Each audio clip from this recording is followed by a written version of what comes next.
the Easy Way podcast, where simple tips become real results. Please don't forget to subscribe to our channel. Hello, everyone, and welcome back to the Easy Way podcast. I am Peter, and I am thrilled to be here with you today for another exciting episode of English learning.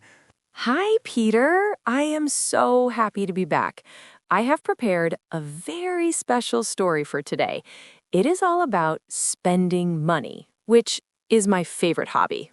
That sounds like a dangerous hobby for your wallet. Today, we are focusing on two verbs that confuse many people, buy and purchase. Are they synonyms? They are synonyms, yes. They both mean to get something by paying money for it. However, we use them in different situations. It depends on the context and the formality. Interesting. I always thought they were exactly the same. I usually just say buy for everything. Is that a mistake? It is not a huge mistake, but using purchase can make you sound more professional or formal. I have a question to start. Can I say, I am going to purchase a pack of gum? That sounds a little bit strange to me. It sounds too serious for just a pack of gum. I would probably say buy in that situation. Exactly. That is the secret. To explain this clearly, I wrote a story called Bella's Perfect Day. It will help us understand the difference. I am ready to listen. Please take us through your perfect day. I want to know what you do and, more importantly, what you spend money on. Okay, imagine this. The sun is shining, and I wake up in a beautiful city. The first thing I do is go to a small bakery down the street. That sounds lovely. A bakery is the best place to start the morning. What happens at the bakery? I walk inside and smell the fresh bread. I look at the baker and say, I want to buy a chocolate croissant and a coffee. You used the word buy there. Is that because a croissant is a small everyday item? Yes, that is correct. We use buy for casual daily transactions, things like food, clothes, or movie tickets. It's informal and quick. So, if I go to the supermarket to get milk and eggs, I should definitely use buy. It would be weird to say purchase for eggs. It would be very weird. People might look at you funny. So, in my story, I buy my breakfast and eat it in the park. It is delicious. That sounds relaxing. But knowing you, the shopping does not stop at breakfast. Where do you go next on your perfect day? Next, I go to a shopping mall. I see a beautiful red dress in the window. I try it on, and it fits perfectly, so I decide to buy it. Again, you chose buy. Even though a dress is more expensive than a croissant, it is still a common consumer good. Precisely. Buying clothes is a normal activity. We are still in the zone of casual English. Buy is the standard word here. Okay, I understand the pattern for buy. It's for things we get frequently or easily. But when does the word purchase come into the story? The story gets more exciting now. In my perfect day, I have unlimited money. So I decide to go to a luxury car dealership. Oh, wow. Unlimited money sounds dangerous, but fun. A car dealership is a very different environment from a bakery. It is very different. The salesman is wearing a suit. There are contracts to sign. It's a formal process. So I say, I would like to purchase this sports car. I see the shift. You used purchase because it's a large, significant transaction.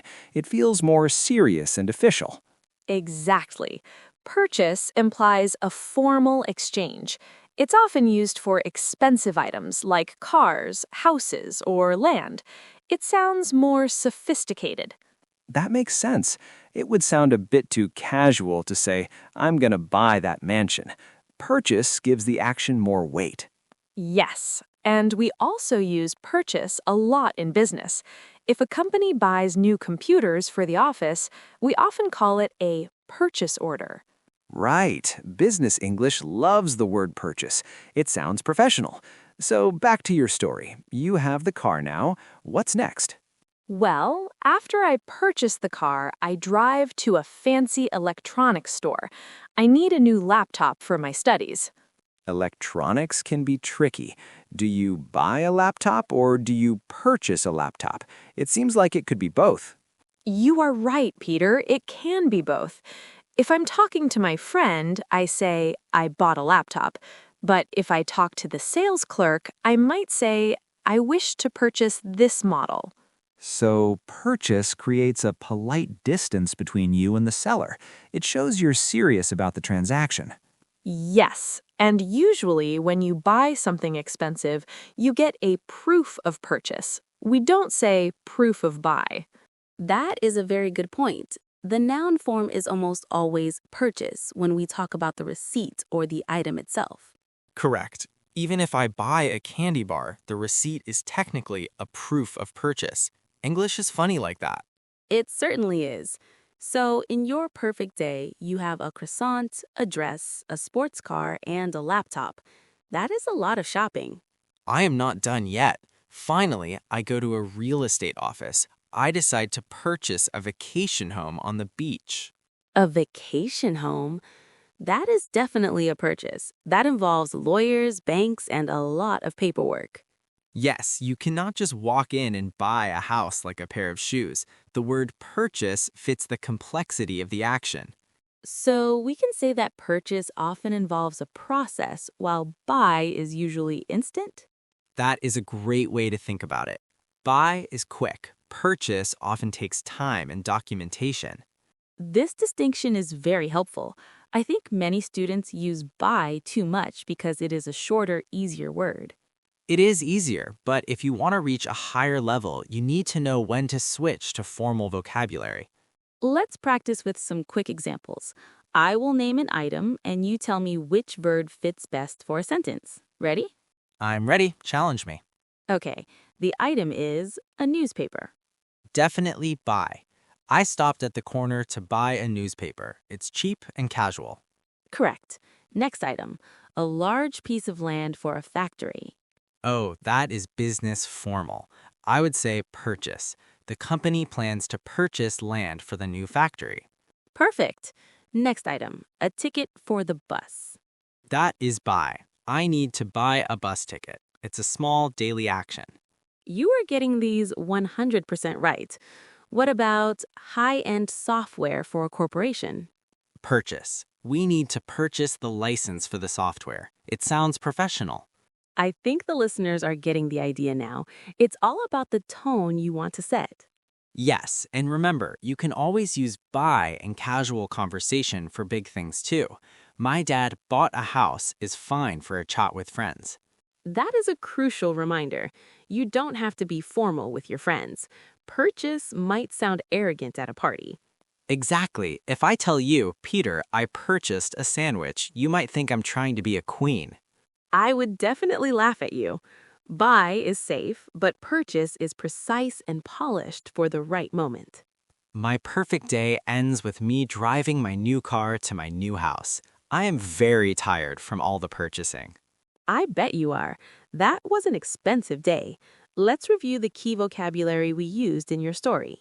Okay, we used buy for the croissant and the dress. It means to get something by paying, usually for common items. And we used purchase for the sports car and the house. It implies a formal, significant, or business transaction. We also mentioned proof of purchase, which is another name for a receipt. And we discussed that buy is better for spoken, informal English, while purchase is common in written or business English. Yes, so to summarize, today we learned that while buy and purchase mean the same action, the context changes the word we choose. Use buy for your daily coffee and use purchase when you're signing a contract or being professional. That is the perfect explanation. I hope everyone enjoys their next shopping trip, whether they buy or purchase.